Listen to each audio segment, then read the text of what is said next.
दोस्तों, अगर हमें आज से लगभग 3-4 साल पहले कहा गया होता कि एक दिन कोविड-19 की वजह से पूरा देश ऐसे महामारी से गुजरेगा, तो क्या उस समय उस बात पर हम यकीन कर पाते?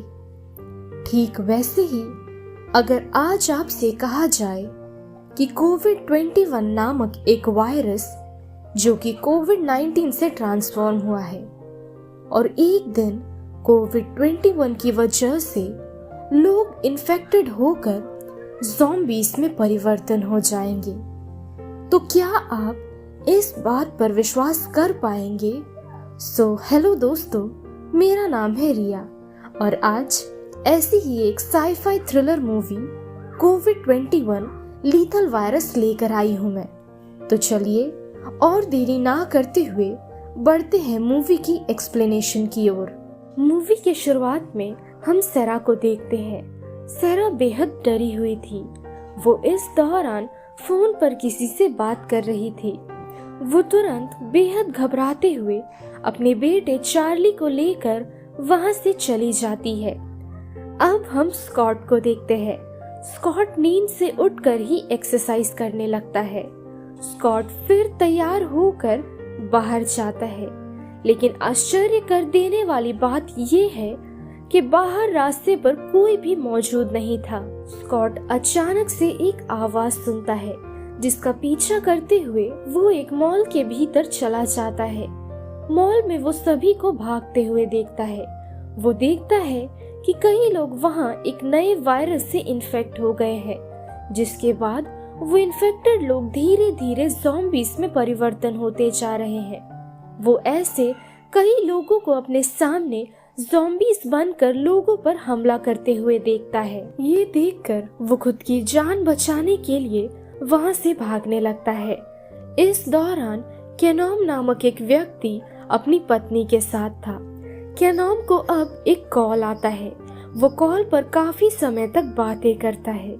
ये देख उसकी पत्नी समझ जाती है कि केनॉम अब अपने मिशन पर जाने वाला है। असल में दोस्तों, केनॉम एक पुलिस ऑफिसर था और अब उसे अपनी ड्यूटी हेतु तुरंत बुलाया जाता है, क्योंकि धीरे धीरे शहर में ज़ॉम्बीज की तादाद बढ़ने लगी थी, जो कि केनॉम अब अपने मिशन पर जाने वाला था।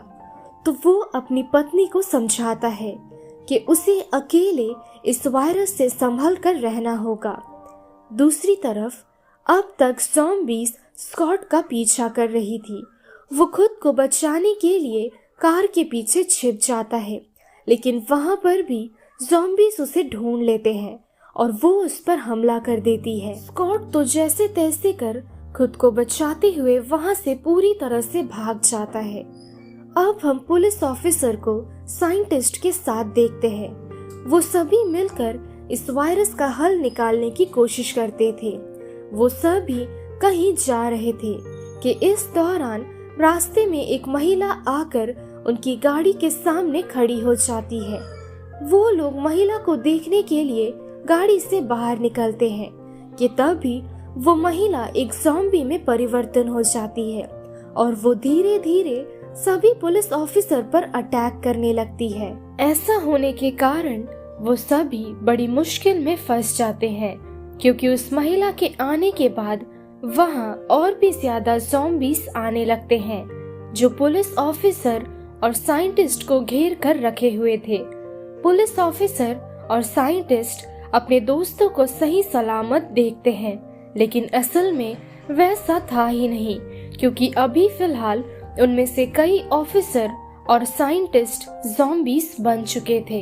इन घटनाओं को देखकर केनॉम उनमें निहत्थे साइंटिस्ट को बचाने की कोशिश करता है, लेकिन उनमें से एक साइंटिस्ट इन्फेक्टेड हो चुका था, जिस कारण से वो धीरे धीरे सभी को इन्फेक्टेड करता जा रहा था।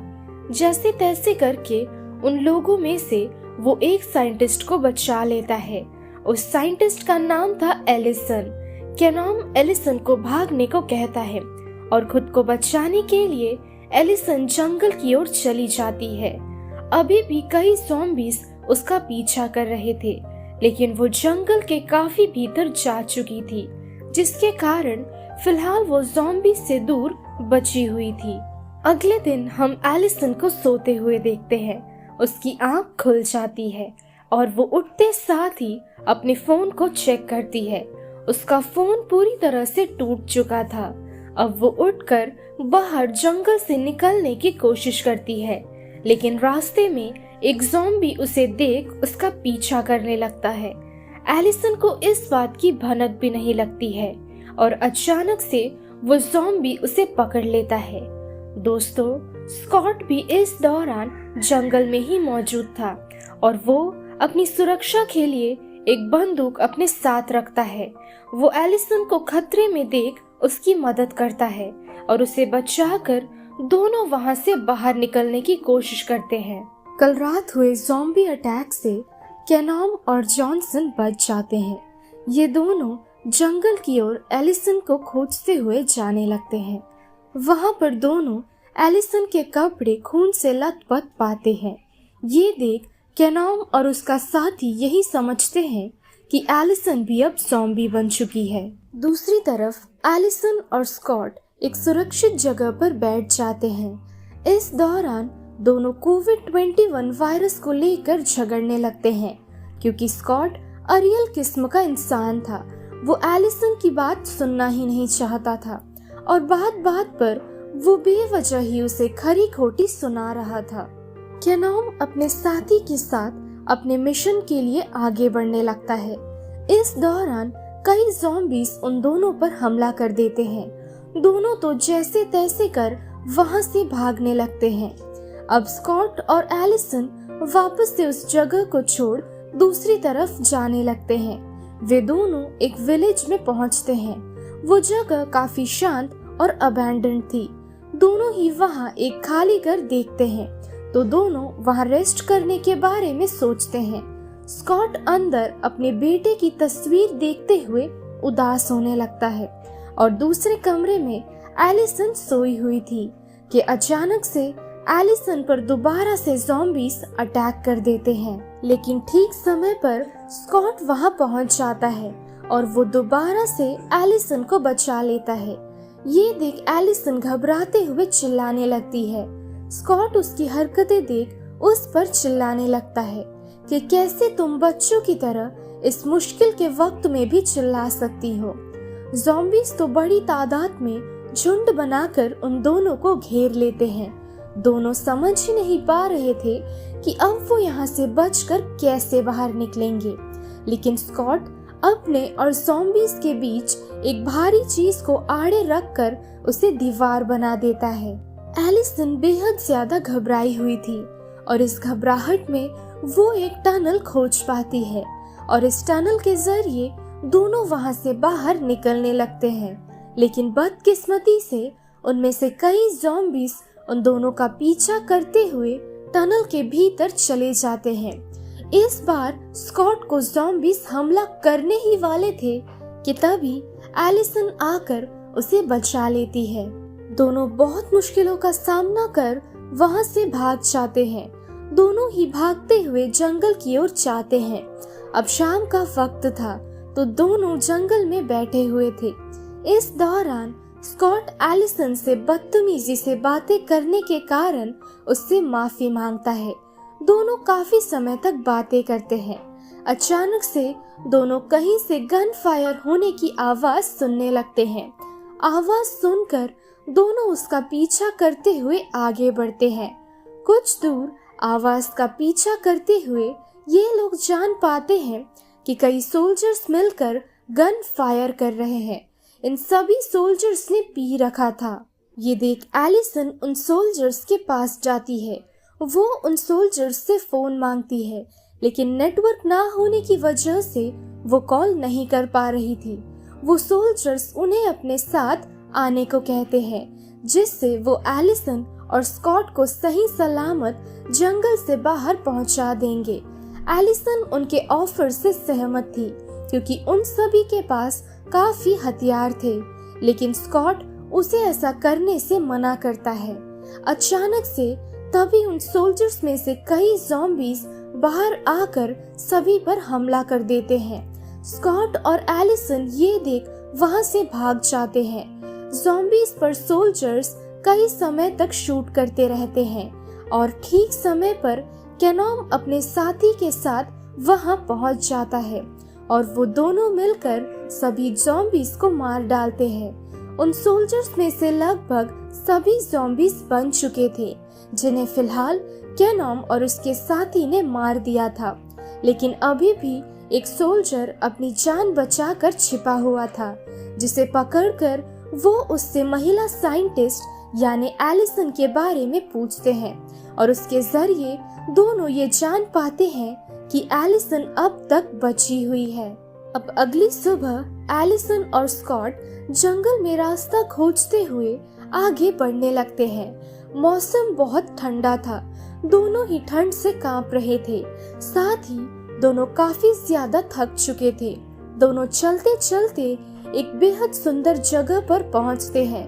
दोनों इस जगह का आनंद ले रहे थे। चलते चलते अब दोनों एक हाउसिंग पर पहुंचते हैं। दोनों वहीं ठहरने के बारे में सोचते हैं, लेकिन अचानक से वापस से दोनों पर ज़ॉम्बीज अटैक कर देते हैं। दोनों खुद को बचाने के लिए भागने लगते हैं। अब भागते भागते दोनों एक हाउसिंग पर पहुंचते हैं। उस जगह पर पहले से ही ज़ॉम्बीज ने अटैक किया हुआ था, जो कि हम उस जगह को देखकर समझ सकते हैं। अब दोनों ही बचने के लिए इनमें से एक हाउसिंग को तोड़कर उसके अंदर जाने की कोशिश करते हैं। दूसरी तरफ केनॉम अपने साथी और उस सोल्जर को लेकर उस जगह पर पहुंचता है जहां पर उन लोगों की ठहरने की व्यवस्था की गई थी। वो सोल्जर वहां से छिपते छुपाते भागने की कोशिश करता है। वो गाड़ी लेकर भागने वाला था, लेकिन दुर्भाग्यवश गाड़ी की आवाज सुनकर कई ज़ॉम्बीज उसका पीछा करने लगते हैं।